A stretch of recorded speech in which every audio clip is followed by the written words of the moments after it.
Hello there, good to see you. It's difficult to think of now, given the fact that Hannah bounces around a netball uh, game like Tigger on 2 feet and is taller than her mum and plays the game like it was a contact sport. It's supposed to be not a contact sport. When she was born, um, what happened was she was 4 weeks early. I just remember that, when the weight goes down in the first few days. I remember she went down to 5'6".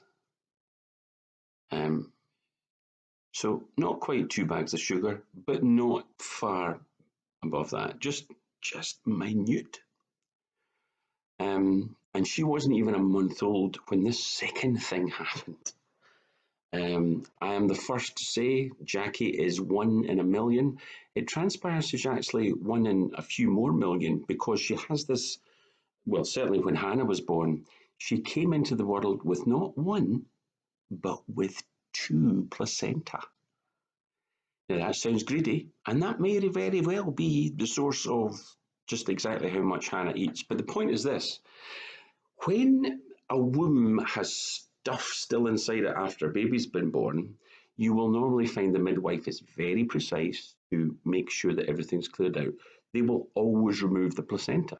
But in this case, there was a second one, which approximately 1 month after Hannah was a bit less than I think than 1 month, Jackie just started hemorrhaging. I remember this. It was about the size of a dinner plate, and it was like when you play water balloons, throwing them at folks. If you're that kind of family, I just remember this one. It was about the size of a dinner plate, only it wasn't a water balloon. It was red and it was full of blood, and it was just really scary. Have you ever just been in those questions where you may have had this in the last few weeks? Sometimes situations like COVID-19 and a world pandemic gets people, because you're the one that they know go to church. Maybe they kind of say to you, what is God playing at? Or sometimes it comes in a slightly more intellectually presented, upholstered, full both barrels type presentation of the question of why does an all-loving, all-powerful God allow evil? Why does he not intercede? Can he not? Because he's not all-powerful, therefore he's not really God. Or even worse, could he intercede but chooses not to? What is your God playing at? Either way, there is normally what you would refer to as the problem of evil. Wanting just to kind of pick some responses maybe today and tomorrow, because I realise there will be people, not as a trap, not as some intellectual kind of haha, gotcha moment, but there may be people in your work, in your family, in your street who, because you go to church, they want to know, what's God playing at? When I get to heaven, on that grace-based and wholly forgiveness-focused mode of thinking, when I get to heaven, I'm going to ask, what's the point of two placenta? I mean, what are you playing at, God? Why do you not just give them one? Why two? There is no explanation, because you know that the body's just going to keep on hemorrhaging. And, intervention for Jackie came quickly enough that it wasn't life-threatening. It was pretty dash scary, but you're left thinking, what are you doing, loving Heavenly Father? One of the standard responses to the question is what you would call the free will defense. It's basically saying, if every time we made a mistake, God intervened and sorted the mistake, we wouldn't be independent human beings. We would be puppets under the instruction of God, who interceded every time we made something akin to a mistake. In other words, the pandemic is often presented as an act of God.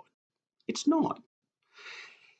It's an act of avarice and greed perpetrated by human beings who have what we call wet markets in various parts of China, and all kinds of animals alive, that's the crucial thing, alive in cages are all kind of stacked on top of one another, excrete all kinds of excrement and all kinds of various things that, toxins and things because they get frightened because they're in cages. In other words, it's just a little wonderful petri dish of let's make as many things that can possibly go wrong and get all the toxins in the one place, and then hopefully they'll stop just being in one species and they'll jump species and human beings can catch them too. That's not an act of God. That's just really bad husbandry of whatever animals you're trying to sell. My point is, it's the free decision of people to market and sell and commodify animals like that. And it's a really bad decision. But like lots of us, we do things that can be right and we do things that can be wrong. And God gives us that choice. To give us a free choice to decide for God, we have to be free. The problem is, in giving us the right to make a good choice, God also gives us the right to make a bad choice. And so often, bad choices are exactly what we do. Now, we live in a society that's been influenced by the Christian faith for many hundreds of years, and you'll often find even sociologists without faith will point towards the fact that the ethic and the morals and the kind of the way in which laws are framed, the way in which values are shaped, actually comes even now from a Christian ethos. If you don't believe me, the book is Dominion by Tom Holland. I can't go into it right now, just read it, stoter of a read. It's a big book, but worth reading. The point is, we are shaped and hopefully positioned to make good decisions. But good decisions are only decisions that we have consciously made if we have the choice to make a good or a bad choice. That doesn't leave us, that doesn't answer all the questions. Certainly doesn't answer why Jackie has two placenta, that's for sure. But if you're answering why does God allow evil to happen, one of the answers you have to focus on is the fact that if God intervened every time we made a, quotes, morally bad decision, we would essentially just be human beings akin to puppets on a string, moving about to God's dictates, not our moral choices. Evil happens because God gives us the right to make good choices, and in so doing, gives us the opportunity to make bad choices. That's why it's actually very important that simple things like advice, which can seem like we're being very kind of finger wagging and judgmental and all that kind of stuff, sometimes it's simply advice people need to recognize we each have responsibility to make good choices or bad choices. And that free will has been given to us as a gift from God. And because it's been a gift, we shouldn't abuse it.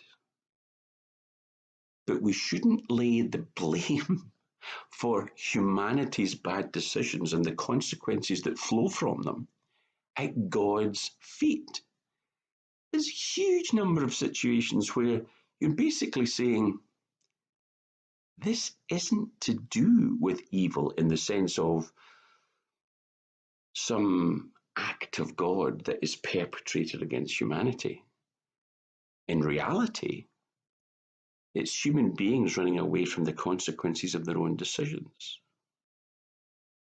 The thing is, even when it is our own decision, when the consequences of things that we have got wrong, even then, even though God didn't create the situation, he can utilize it to bring people to him. This is a quote from Charles Dickens, whose I think you would have to say his relationship with faith was a somewhat tenuous one. Um, the point is, he's just one of the best authors in the whole of the English language ever. Suffering has been stronger than all other teachers. I have been bent and broken, but, I hope, bent into a better shape.